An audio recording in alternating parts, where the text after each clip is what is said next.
This podcast is sponsored by nobody. Hey dudes, welcome to Splat from the Past, the only 80s themed horror and sci-fi show where things can get totally radical. Excuse me, I got a frog in my throat. Now today I will be interviewing Michael Michaud. Michael wrote a book about Sal Mineo called Sal Mineo, a Biography. If you don't know who Sal Mineo is, he was in so many great classic Hollywood movies. He's one of the great underrated stars of the golden age of Hollywood. He was in Rebel Without a Cause, Giant, the Gene Krupa story, Exodus, Escape from the Planet of the Apes, so many great movies. And unfortunately, he passed away 45 years ago. And we're going to talk about his life, career, and legacy today. And it's going to be a great conversation. I haven't read the book, but he will clue me in on stuff that he found out about him and the research that went into the book, at least, partially it, and it's going to be a great conversation, just like I said. So yeah, here is my interview with Michael Michaud. Hey, Michael, welcome to the show, sir. How are you today? I'm good, but it's still early. Yeah, that's true. This is such a great honor. Thank you for taking the time today. Sure. So let's start with your background. Tell me where you come from and how you got into writing and becoming a classic Hollywood historian. I was born in Maine, and I became interested in. I always loved old movies. When I was a kid, there was something called the Late Late Show, Right. and I would watch that on television. I had a little tiny television in my room, and I would watch a movie on the sly, so not to wake anybody else up. But I loved old movies, and I worked at a summer theater called Lakewood Theater, which is the oldest summer theater in Maine. Right. And I worked there for 2 years, and there were many it was a classic summer stock, bus and truck tours. And we had 10 shows each summer. They were there for a week each, and they usually starred an older movie star, who wasn't working in film or television anymore. And it just sort of fueled my interest, and the theater was actually an entire resort on a lake. It's very beautiful. Mm-hmm. And many older stars who had played the theater years before would come there in the summer for 1 and 2 or 3 week vacations. So it was a really interesting place in the middle of nowhere, where I was exposed to a lot of classic actors and actresses. Yeah, I have family out in Maine. It is very beautiful over there. You've written books about Diane McBain and Marlene Dietrich. What made you write a book about Sal Mineo? Sal Mineo was the first movie biography that I wrote. I was a fan since I was a kid, and when I moved to Los Angeles, he was about to star in a play called P.S. Your Cat is Dead at the Westwood Playhouse. Right. I was very, very excited. I ran out, and I didn't have any money. I don't know how I bought a ticket, but I did. And 2 days later, he was murdered. So I never got to see him on stage. But I was always very interested in his life, and for some reason, there was no book ever written about him. And I thought that was very strange. He was nominated for 2 Academy Awards. He was nominated for an Emmy.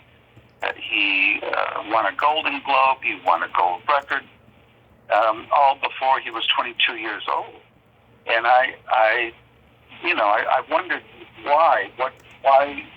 Why was there nothing written about this fellow?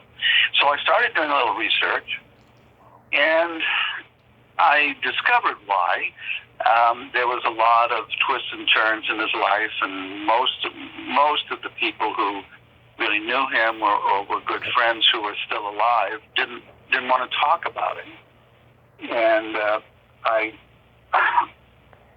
don't know how I did it, but I worked my way through and became friendly and gained the trust of very important people who are still alive.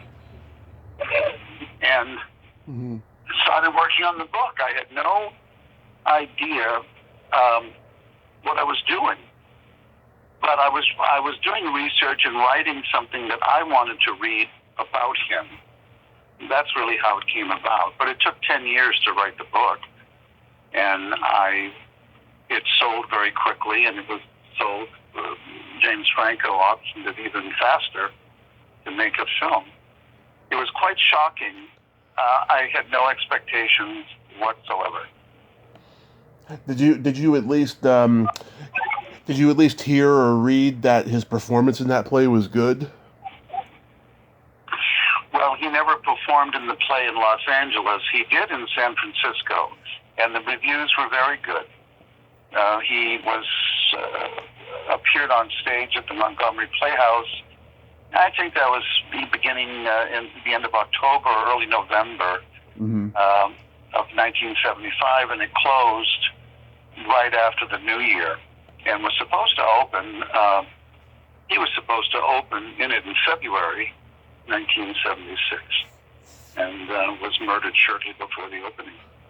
Interestingly, the actor who took his place at the Westwood Playhouse was the actor that Sal replaced in the San Francisco production. Huh. That is interesting. That's showbiz. Yeah. So he started acting very young. Did his parents support his trajectory? His mother was a classic stage mother. His father was a very soft-spoken man. I'm losing my words. And the mom wore the pants of the family. And she was very happy when an agent expressed an interest in him, and she rode with him on the train from their home to New York to audition for a play. He got the part. It was a very small part. And that was the Rose Tattoo, the world premiere of Tennessee Williams' Rose Tattoo. His mom was always interested and supportive. She was a bit controlling for the longest time, at least until he became an adult. She decided what he would do and what he wouldn't do. The studio wanted to sign him to a 7-year contract, which would have benefited him in the long run and helped to build a really lasting career, and she wouldn't do that because she felt that the potential for more earning had to do with him being independent and picking and choosing the movies that he would do. He probably did make a little bit more money that way, but the choices weren't always good. And I think that he became, in later life, he was very disappointed in the way that she guided his career. He didn't really think that she did as good a job as she might have, but she didn't know any better. This was something very foreign to her.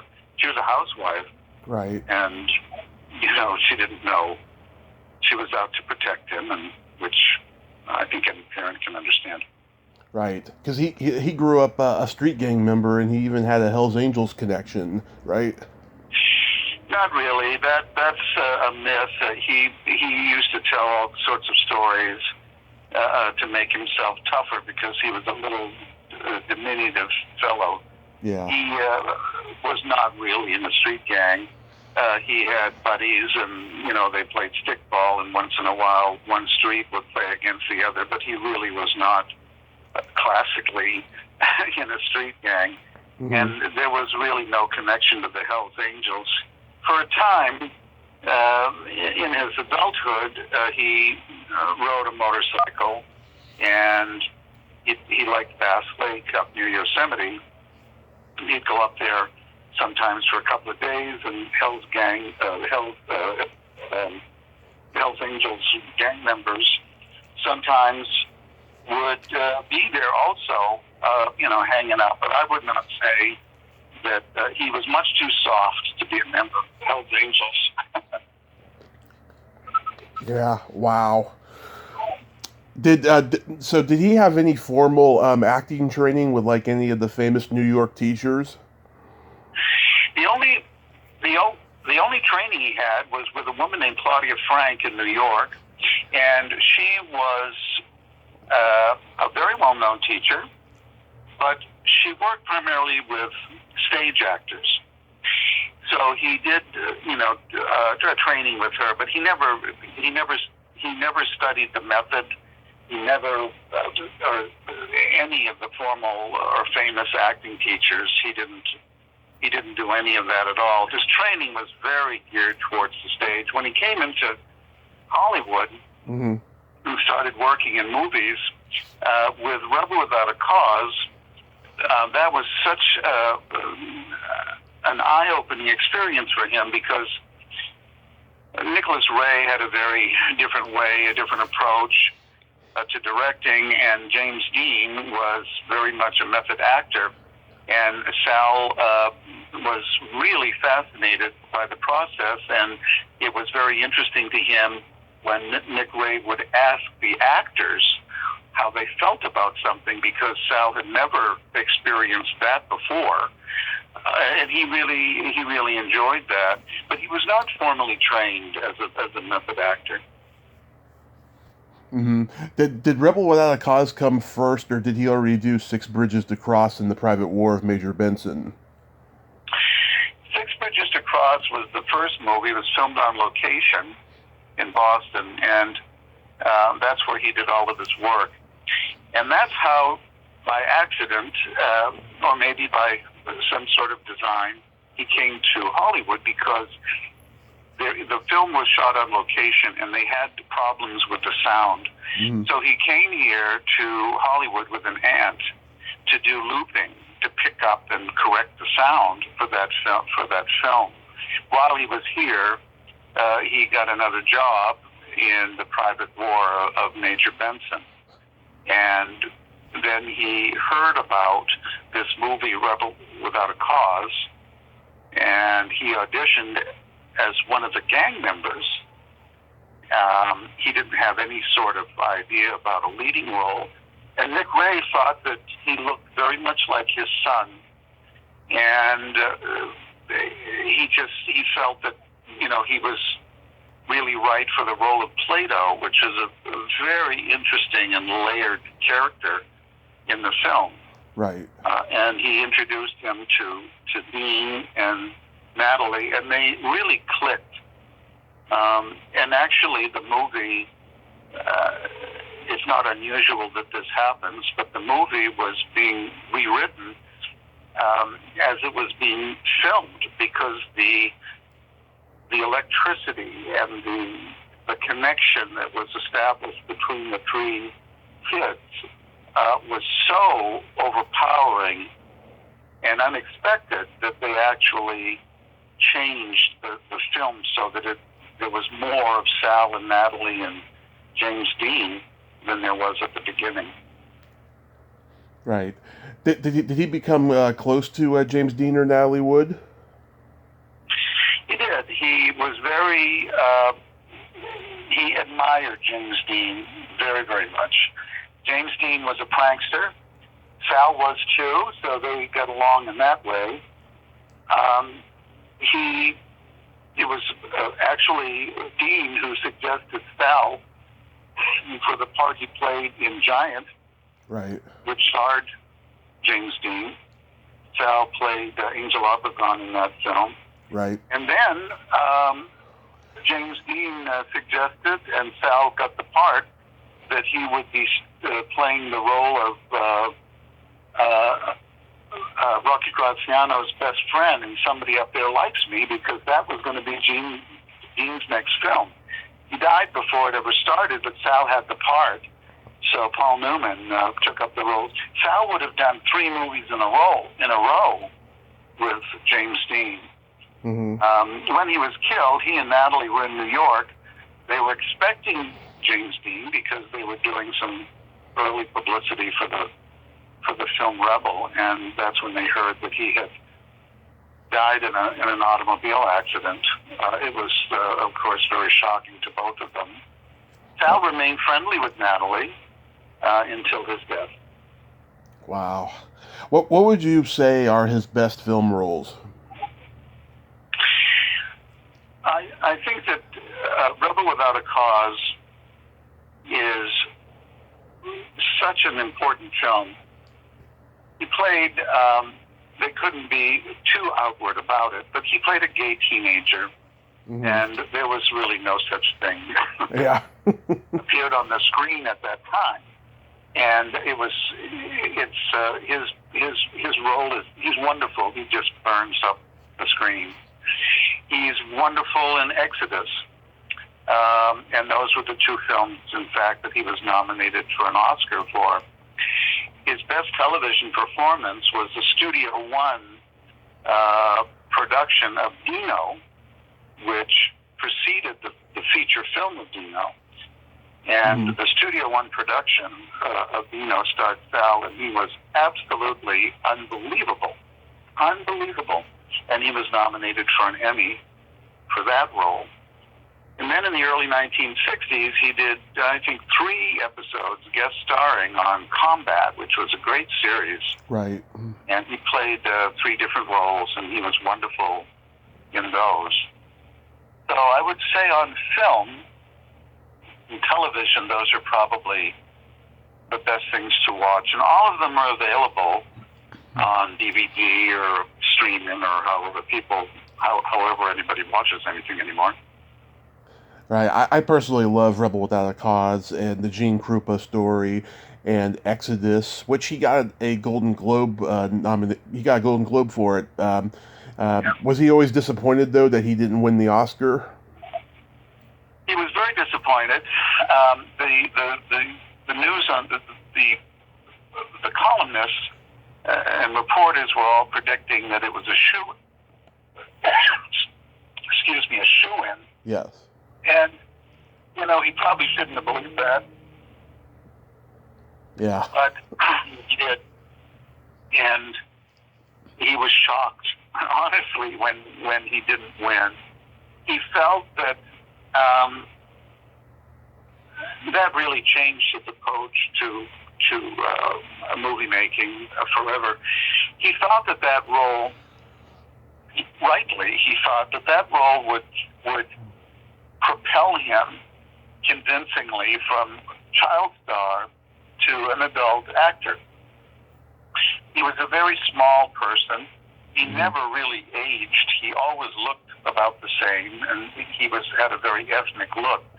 So he was trying very hard to make that difficult transition from juvenile actor to adult. He thought that movie would do it. I think in a way it did, but he was so disappointed that he didn't get an Academy Award, which he really deserved. I think so, too. And I think that really affected him. He essentially severed any sort of professional ties with his family. He sought out independent films. He wanted very much to establish himself as a leading man, but it just didn't happen. Is it true that he lost out to a role in Lawrence of Arabia? He did. There were several films that he really was hopeful for.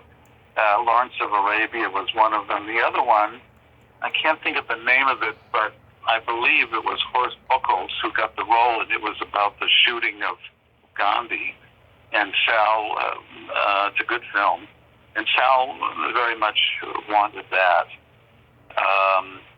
He was always looking for material. He actually optioned The Last Picture Show with the intention of trying to get that made and starring in it. I'm not sure what he would have played in that film, but he eventually, it never happened. The option expired, and he turned on,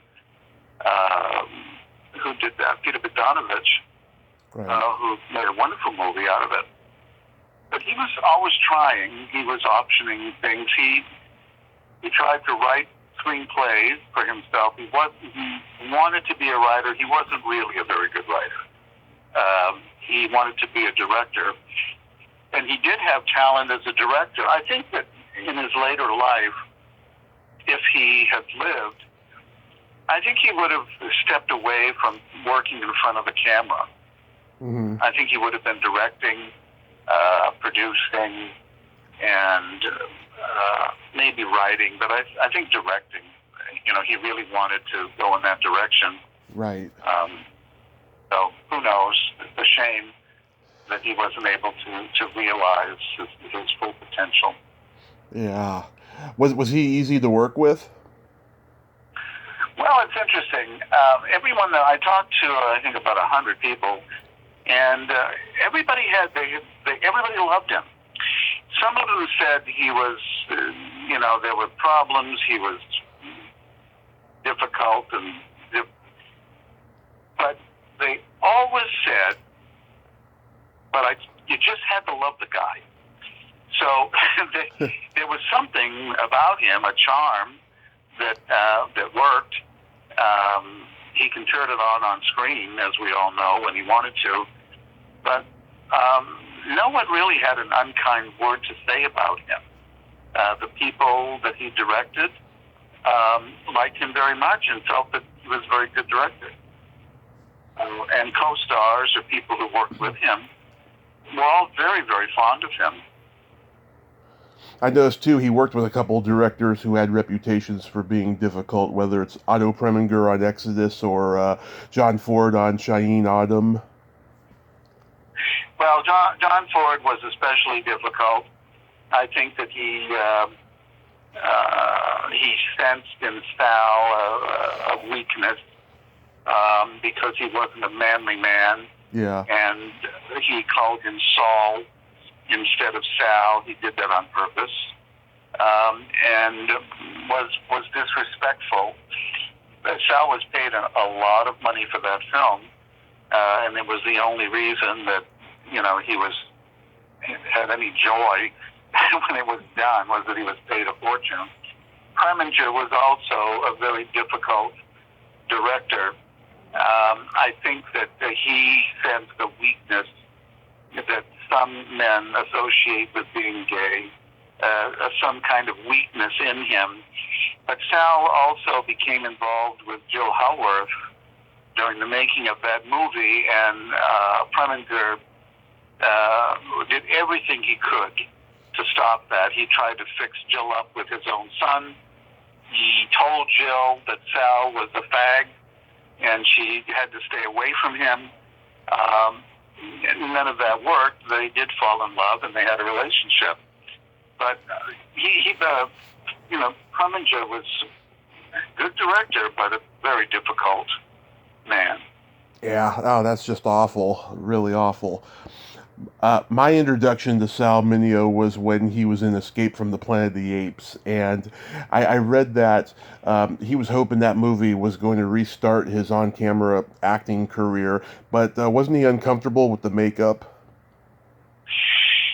Well, he didn't think that was going to restart his career. He hated it. He needed money. He was desperate. His friend, Roddy McDowell, got him the job. At that time, Sal was involved with Courtney Burr, his boyfriend, lover for the last 7 years of his life. And Courtney drove him back and forth to the set. They worked on the beach, and Sal hated every minute of it. Hated it. He felt claustrophobic in the makeup. He felt so insulted that nobody would even recognize him. He was in monkey makeup. He absolutely hated it. So I don't know where you might have read that, but he never thought that was going to jumpstart anything. He just needed the money. And actually, complained so much that the part became smaller and smaller, and he was out of, he was finished with it in a very short time. But he absolutely detested working on the film. Wow, yeah, it was one of those internet things because I just thought that was kind of interesting because he only had like 5 minutes of screen time and then he's killed off. Yeah, he just couldn't stand. He was very claustrophobic, and it took hours every day to put on the makeup, and then it was a process to take it off, and back and forth and back and forth. He just hated it. You should read my book. I'm going to buy a copy of your book, as a matter of fact. Yeah, it's on Amazon. You'll hear a lot of behind-the-scenes stories about Planet of the Apes. So with this book, Sal Mineo Biography, you spent like a decade researching it, right?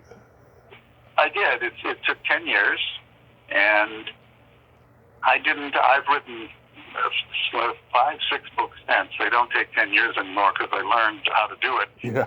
But the first time out, it was very slow, and it was hard for me to get people to talk about him. I finally did with Courtney, his longtime lover, and Jill Hallworth. Neither one of them had ever spoken about their relationship with Sal before. And it was very difficult for me to break them down, but I did, and I became lifelong friends with Courtney and with Jill as well until her death. And I wouldn't have had this book without them. It's very interesting. I don't think there's any book like this, frankly, because the story is so unusual. You have a very famous Hollywood movie star, and you have the only woman that he was in love with and had a relationship with, and the only man that he had a long-term relationship with talking about him. And it's fascinating to listen to what they had to say about their relationship, and how I think it's a great testament to love is love. It doesn't really, it doesn't involve plumbing. It involves something much deeper than that. And these were two people who just were very much in love with him, and he was in love with them. And sometimes it was a little crossover time there. So it's a fascinating story.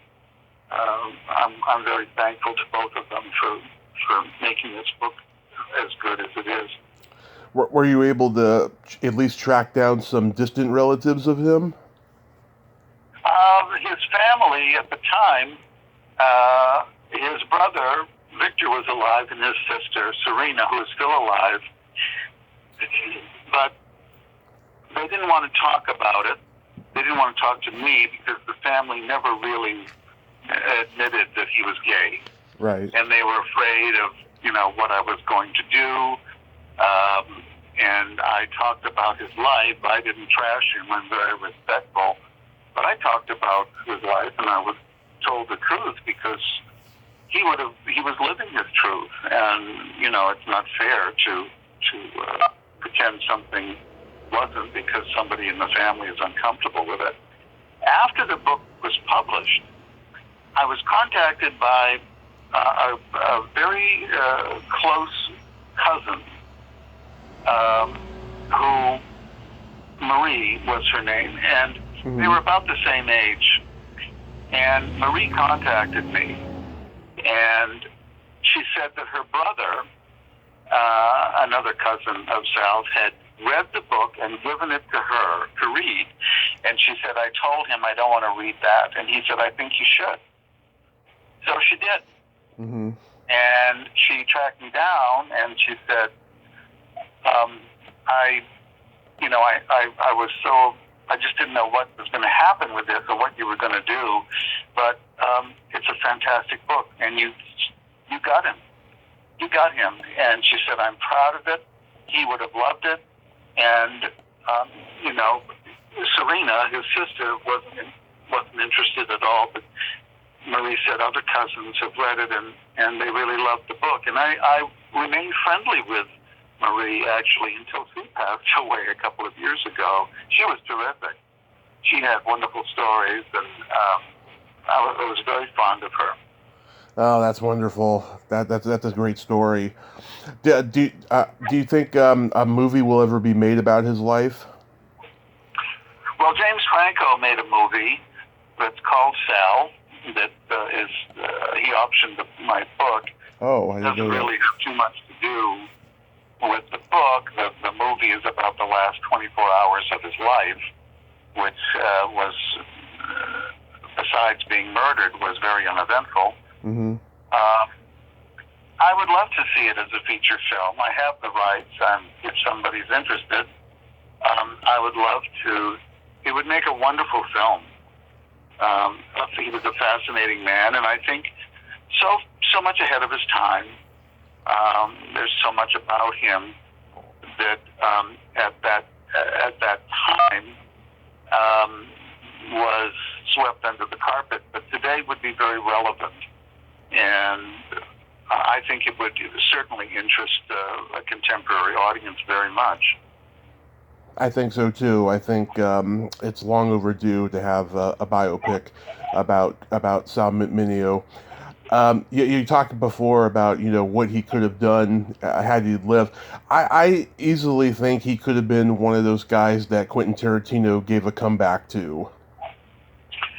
Yeah, that's possible. I don't know that he would never be in front of a camera again, but he had been so burned in film that he really lost interest in it.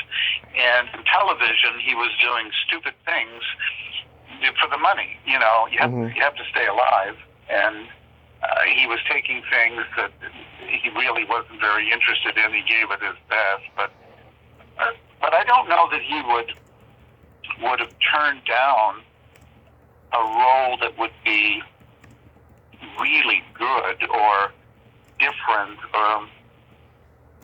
And Tarantino certainly, he could have come up with something great. Yes, I totally agree. Do you have any upcoming books that you're writing? I'm just finishing up a book called Surfside 6 from Miami Beach, and it's the story of the television series Surfside 6 from the early 1960s, and it's an episode guide. There's short biographies of the principal stars, Troy Donahue, Lee Patterson, Van Williams, and Diane McBain. Wow. And there's one script from one of the better episodes that's included, and some great backstory. Diane, who played Daphne Dutton, has written some very funny running commentary throughout, and there's a lot of cool pictures. And it was a detective series set in Miami Beach, and with three handsome men in bathing suits running around, and beautiful Diane McBain.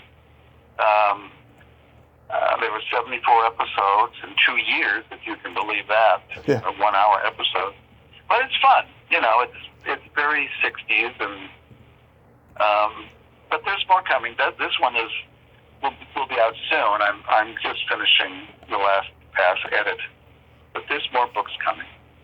Nice. I hope that turns out well for you. I will pick up the Sal Mineo book, and I want to thank you so much for coming on today, Michael.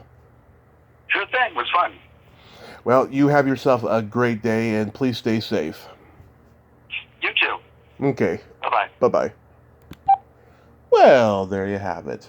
Michael Michaud. Ain't he a cool dude? Nice guy. That's great that he spent all those years researching Sal Mineo. I'm definitely going to check that book out. He had great knowledge about the guy. Well, until next time, this is Tommy Throwback Kovac saying there's no shame in living in the past because the present sucks. Later, dudes.